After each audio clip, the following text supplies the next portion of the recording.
Before we start the SmackDown Live recap this week, I just want to reiterate how awesome NXT Columbus was.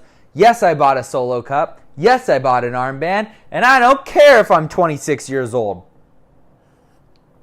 If you've never seen professional wrestling live, you should do that. But more importantly, if you get a chance to see professional wrestling in an intimate setting, there's nothing like it in the world. Make sure you go support your local indie wrestling.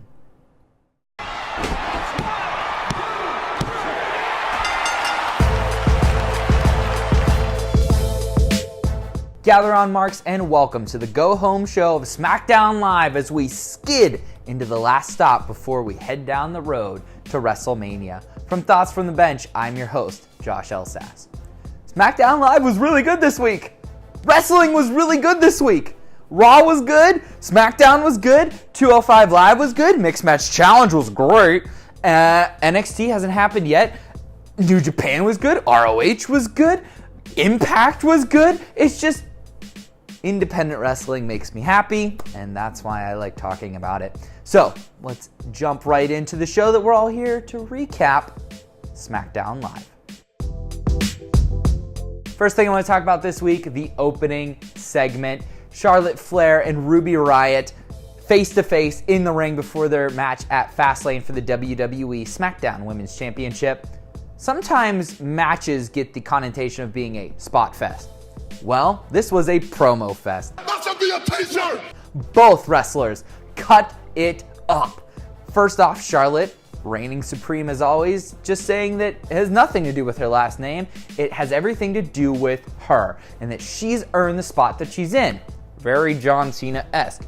You'll see where I'm going with this. Then Ruby Riott, the startup punky kid from the indie scene, called her on all of her bullshit. Kind of like CM Punk. Man, I've seen this storyline before where the indie update or the indie darling and the WWE created machine don't get along. They're both really good talkers. Then they have like this really cool, incredible match where one of them leaves with the championship and then there's this big return. I don't want to spoil it for you, but 5 years from now, when they headline Mania together and you watch Ruby Riott leave with the WWE Women's Championship, you'll be like, damn it, Josh, you were right. Either way, Ruby Riott, welcome to the big time.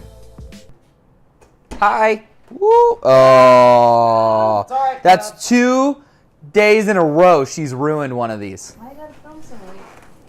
Because we're professionals with jobs. Yes, to an extent. How come you don't film anymore? Because I'm an adult with a job and It's okay. I got Hobby. you. I got you. We're good. Grab the brass ring. Go for it.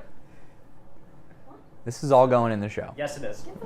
All going No, in the show. We're going. The next thing I'd like to talk about from SmackDown Live this week is the tag team division. It's probably my favorite thing on SmackDown Live right now, and I know that's controversial to say, because realistically, SmackDown Live hasn't highlighted their tag team division that much. Maybe 1 or 2 teams at a time, and realistically, they haven't been giving them all the time that we want. But here's the deal. Every time a tag team is on screen, they make sure that they steal a spotlight for their entire division.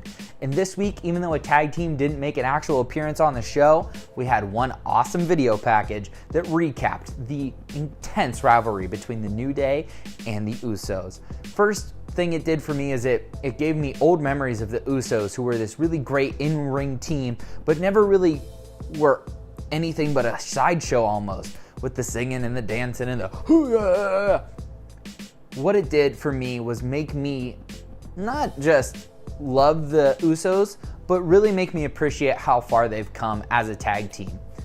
The second thing it did is reminded us all how badass the New Day are. Do you remember the heel New Day? Do you remember how they would cheat to win? Do you remember how they organically got over? Do you remember how 3 homegrown talent became the biggest thing in professional wrestling and they weren't crushed by the machine? Me too.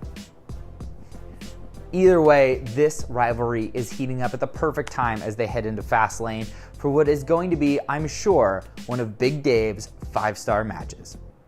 Indy, did I say that right? Dave Meltzer. No, Anastasia. At this point in the show, SmackDown Live is doing great, and then it got better. Carmella! Yeah! Bay's back on SmackDown. Bay's back on SmackDown. And Carmella taps out. Boo! If she doesn't cash in at Mania, I'm gonna be pissed. The next thing I'd like to talk about on... You're kidding me. Finally, we get to the main event, AJ Styles versus Dolph Ziggler, which eventually turned into a too many men match, and then this happened. Oh, Sami Zayn! That match at Mania better have every single ladder in the building at ringside. Oh my God. Oh! That kind of wraps up my SmackDown recap from this week. I know the title scene seems a little bit muddy, but everything else is going great, and that title scene's gonna clear up once Fastlane's over and we build towards AJ and Shinsuke at WrestleMania. But guess what? There was a lot more wrestling on Tuesdays. How about the Mixed Match Challenge?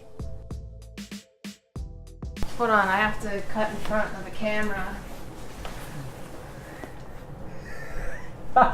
Should we get some alcohol? Some bang. I saw what you did there. Why do Alexa and Braun have to be in love? Alexa's already engaged to a real WWE superstar that we know about from Total Divas. And I don't want them to break up. Then Larry Steve would have to grow up in a single-parent household without a father figure. And that's the last thing we need, is another young pig in this country growing up without a daddy. We're going all the way. Side note, how do I get a day one-ish glow-in-the-dark shirt? Oh, let me catch you. Oh, I don't want to touch you. The actual match itself was awesome. A lot of back and forth as always, and judging from the growing numbers in this crowd, it seems like the best kept secret is out. The Mixed Match Challenge is over.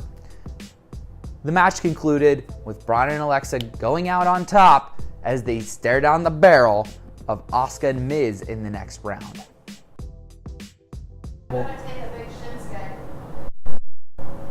You know what? If you want to be in the video, how about you just shoot your own fucking show instead of yapping from the damn kitchen while I'm trying to do mine?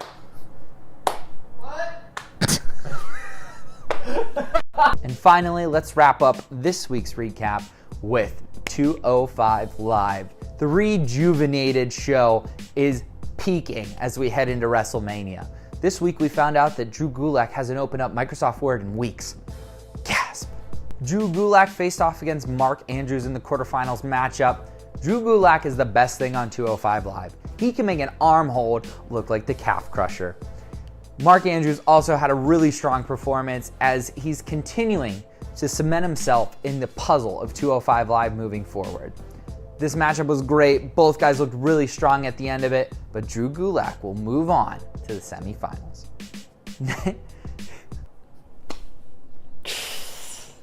You know, I don't use a teleprompter.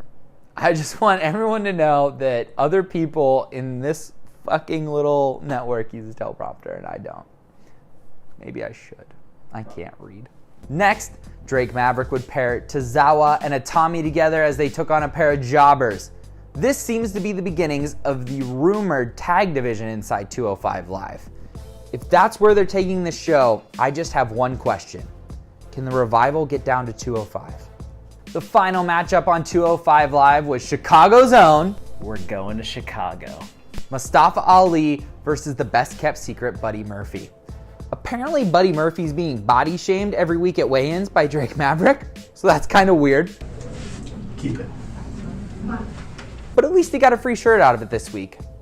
The actual match itself was kind of like The WWE's version of Spider-Man versus Wolverine. And by that, I mean that Buddy Murphy was stronger, faster, and realistically, Mustafa Ali had no chance to actually beat him.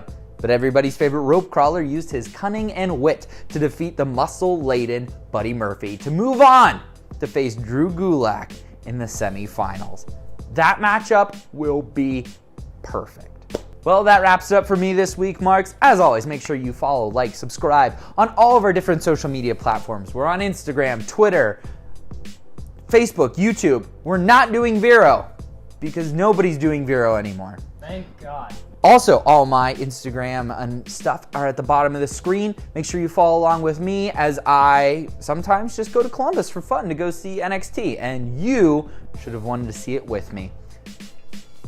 And let's just all take a minute and be thankful for how awesome professional wrestling was this week.